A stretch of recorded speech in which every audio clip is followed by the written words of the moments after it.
Hello guys, welcome to my channel. यहाँ your study guide. आज का टॉपिक शुरू करने से पहले अगर आप मेरे चैनल पर न्यू हैं तो प्लीज इसे सब्सक्राइब जरूर की। द टॉपिक जो आज हम कर रहे हैं वो है financial decision.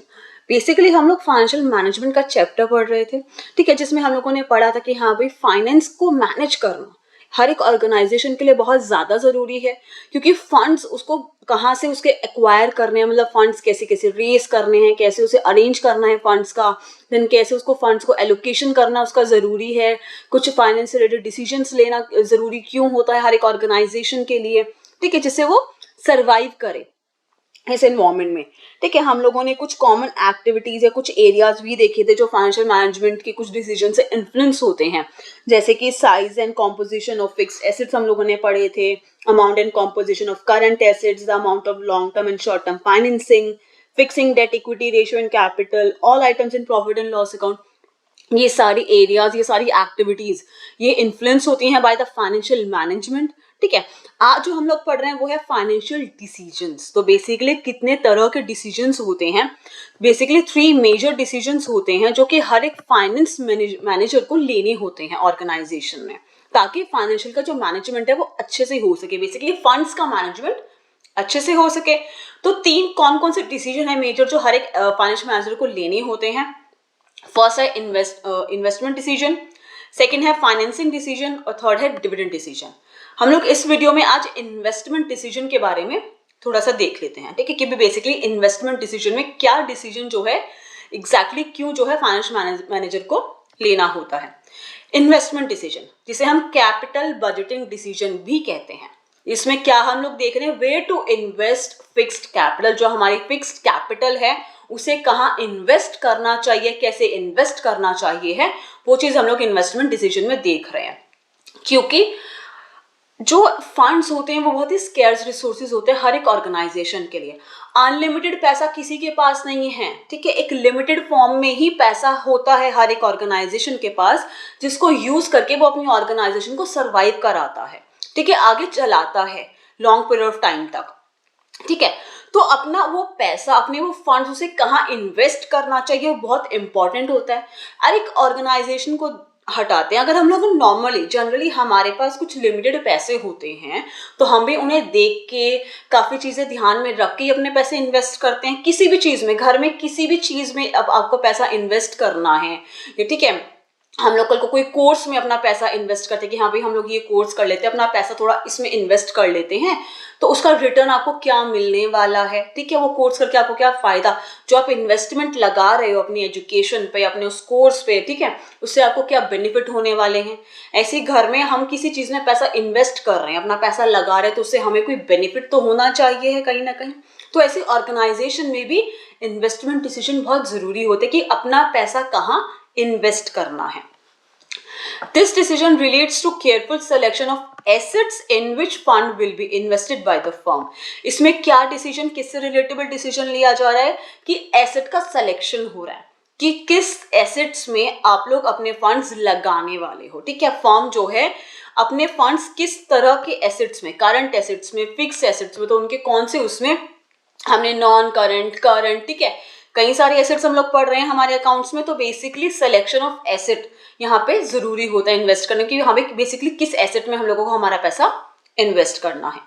The firm has many options to invest their funds, but firm has to select the most appropriate investment, which will bring maximum benefit for the firm, and deciding or selecting most appropriate proposal is investment decision. Firm के पास बहुत सारे option होते हैं अपने funds को invest करने के लिए, बहुत सारे इन्वेस्टमेंट अपॉर्चुनिटीज होती हैं, ठीक है, काफी चीजों में वो अपने पैसे इन्वेस्ट कर सकता है, बट फर्म को मोस्ट एप्रोप्रिएट ही इन्वेस्टमेंट के लिए चूज करना चाहिए, जो उसका मोस्ट एप्रोप्रिएट एक ऑप्शन है, काफी सारे ऑप्शंस में से जो मोस्ट एप्रोप्रिएट है, जिससे उसको मैक्सिमम बेनिफिट मिल सकता है, उसी में ही फर्म को इन्वेस्ट करना चाहिए है। ठीक है, एंड डिसाइडिंग और selecting most appropriate proposal is investment decision. जब मोस्ट एप्रोप्रिएट प्रपोजल को हम सेलेक्ट कर लेते हैं या डिसाइड कर लेते हैं कि हाँ भाई हम हमारा पैसा, हमारे फंड्स इस प्रपोजल में, ठीक है, इस ऑप्शन में लगाएंगे, उसे हम क्या कहते हैं? Investment decision. कि हाँ भाई हमने हमारा इन्वेस्टमेंट कहाँ लगाना है उसका डिसीजन ले लिया, उसे हम इन्वेस्टमेंट डिसीजन कहते हैं। The firm invests its fund in acquiring fixed asset as well as current assets. ठीक है, फर्म अपने जो फंड्स हैं वो एक्वायर करती है, मतलब अपने फंड्स को जो इन्वेस्ट कर रही है वो कहाँ इन्वेस्ट कर रही है, या तो फिक्स एसेट्स को एक्वायर करने के लिए, ठीक है, या फिर करंट एसेट्स को एक्वायर करने के लिए. When decision regarding fixed asset is taken, it is also called as capital budgeting decision. और जब decision fixed assets के ऊपर लगाया जा रहा है कि हाँ भाई फिक्स एसेट्स को एक्वायर करने के लिए हम इन्वेस्टमेंट कर रहे हैं, अपना फंड लगा रहे हैं, तो उसे हम कैपिटल बजटिंग डिसीजन भी कहते हैं. ठीक है गाइस, आगे देखते हैं factors affecting investment capital budgeting decision. कौन कौन से ऐसे फैक्टर्स हैं जो हमारी इन्वेस्टमेंट को या हमारे कैपिटल बजटिंग डिसीजन को थोड़ा सा अफेक्ट करते हैं, जिसमें पहला आता है cash flow of the project. Whenever a company is investing huge funds in an investment proposal, it expects some regular amount of cash flow to meet day-to-day requirement. Now, हम हमारा पैसा कहीं लगा रहे, किसी प्रोजेक्ट में लगा रहे हैं, हम हमारा पैसा हमने इन्वेस्ट कर दिया, ठीक है, एक अच्छा प्रोजेक्ट था. अब हम लोग हमारा पैसा लगा तो रहे, पर हम ये भी तो देखेंगे ना हमें इन रिटर्न रेगुलर बेसिस पे कितना कैश मिलेगा, कितना कैश फ्लो मिल रहा है, the amount of cash flow. ठीक है, इन्वेस्टमेंट कर दिए लेकिन हमको उसका रिटर्न भी तो चाहिए, और ऑर्गेनाइजेशन इस तरह से इन्वेस्टमेंट करती है अपने पैसे का. अब जैसे कि उन्होंने एक मशीनरी में इन्वेस्टमेंट किया, फिक्स्ड एसेट है एक मशीनरी, उसमें इन्होंने इन्वेस्ट कर दिया. अब उस मशीनरी में इन्वेस्ट करने का फायदा तभी है ना जब वो डेली का अच्छा प्रोडक्शन करके देगी, जिसको सेल करके कंपनी को रेगुलर बेसिस पे अर्निंग होगी. करेक्ट. तो सोच समझ के इन्वेस्टमेंट किया जाता है कि एक्सपेक्ट किया जाता है कि रेगुलर बेसिस पे कुछ ना कुछ कैश फ्लो उनको मिले, जिससे उनकी जो डे टू डे एक्टिविटीज की जो रिक्वायरमेंट है, जिसके लिए कैश की जरूरत होती है, वो पूरी हो सके. ठीक है, कि भाई रेगुलर बेसिस पे कुछ ना कुछ कैश फ्लो उनको मिलता रहे. The amount of cash flow an investment proposal will be able to generate must be accessed properly before investing in the proposal. और ये चीज कि भाई जितना कैश फ्लो आप सोच रहे हो कि हाँ भाई इस इन्वेस्टमेंट से मुझे रेगुलर बेसिस पे इतना पैसा मिल जाएगा, वो चीज आपको पहले ही एक्सेस कर लेनी चाहिए, चेक कर लेनी चाहिए. जब आप इन्वेस्टमेंट पे उस पे लगाने का पैसा सोच रहे हो, वहां पे इन्वेस्ट करने का सोच रहे हो प्रोजेक्ट में, ठीक है, कि हाँ भाई इतना अमाउंट ऑफ कैश फ्लो आपको मिलेगा या नहीं मिलेगा. ठीक है भाई, हम इन्वेस्टमेंट के लिए इतना पैसा दे रहे हैं तो इन रिटर्न हमको कितना क्या कैसे मिलेगा, ये चीजें पहले ही एक्सेस हो जानी चाहिए हैं, क्योंकि बाद में फिर कोई फायदा नहीं. एक बार तो अपने इन्वेस्टमेंट के लिए पैसे लगा दिए ना, अब उसको बार बार वापस नहीं ले पाते हैं. कभी कभी प्रोजेक्ट्स ऐसे हो जाते हैं कि एक बार पैसा लग गया, अब या तो वो जाएगा या आपको रिटर्न मिलेगा ही मिलेगा. ठीक है गाइस, तो ये चीजें पहले ही चेक कर लेनी है कि उससे कितना कैश फ्लो आपको मिलेगा. नेक्स्ट जो फैक्टर अफेक्ट करता है हमारी इन्वेस्टमेंट डिसीजन को, वो है return on investment. The most important criteria to decide the investment proposal is the rate of return. ठीक है, पहले चेक कर लिया कि भी कितना कैश फ्लो हम लोगों को मिलने के चांसेस हैं ऑन अ रेगुलर बेसिस, अगर हम लोग इस तरह के इन्वेस्टमेंट प्रपोजल में इन्वेस्ट कर रहे हैं. सेकेंड आता है रिटर्न ऑन इन्वेस्टमेंट. बेसिकली कितना % रिटर्न हमको मिलने वाला है.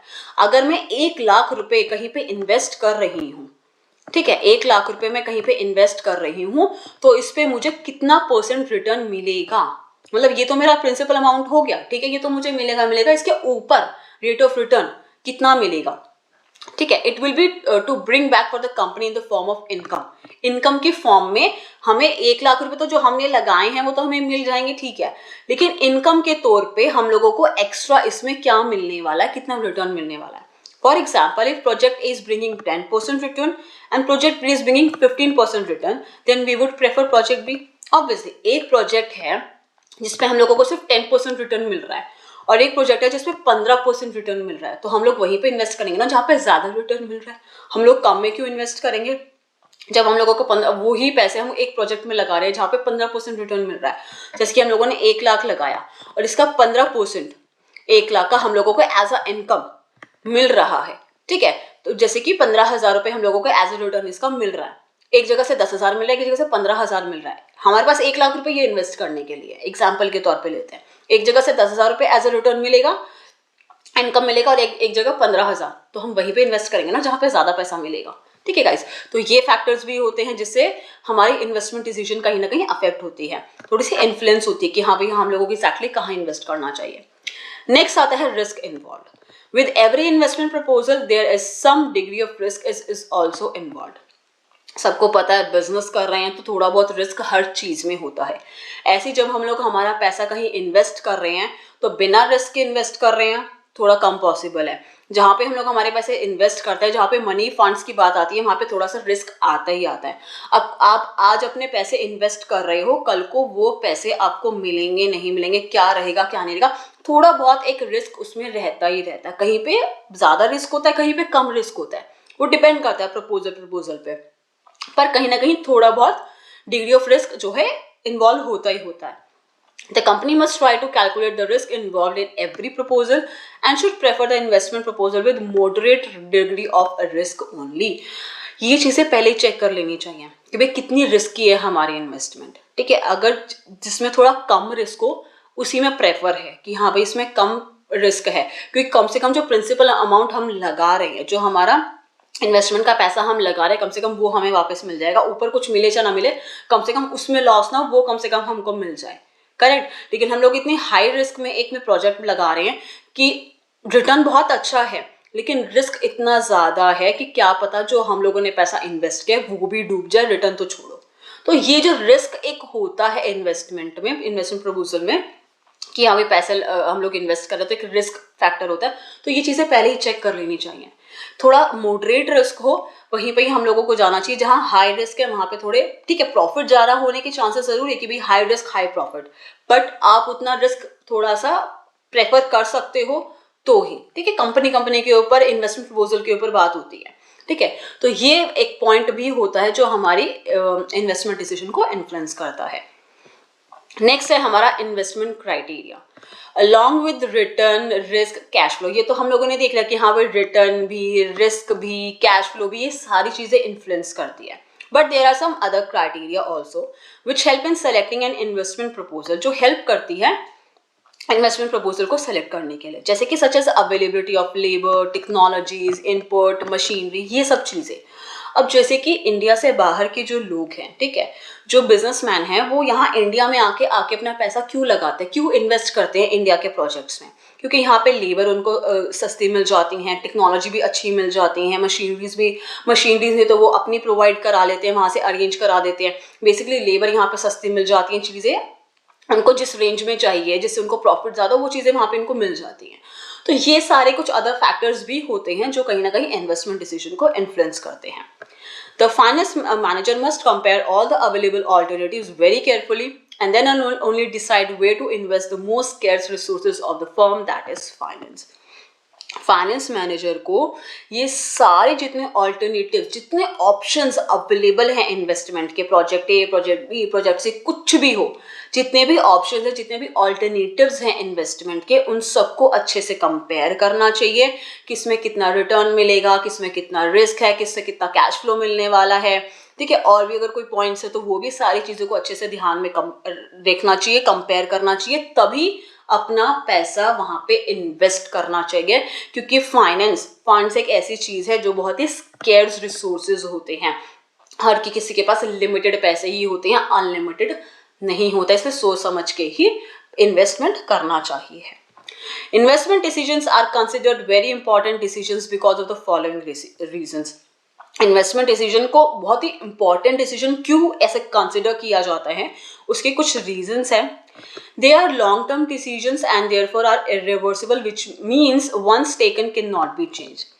इन्वेस्टमेंट डिसीजन एक तो लॉन्ग टर्म डिसीजन होते हैं, आप मशीनरी में, बिल्डिंग में, कहीं भी। अब जैसे कि हम लोग हमारा एक इन्वेस्टमेंट डिसीजन सोचे कि चलो नया घर ले लेते हैं, ठीक है, ऐसा तो नहीं है ना कि हम लोग हर 6 महीने में नया घर खरीद रहे हैं। इतना पैसा तो लाइक मे बी किसी के पास हो जो हर महीने, हर हफ्ते या हर 6 महीने में नया घर खरीद रहा है।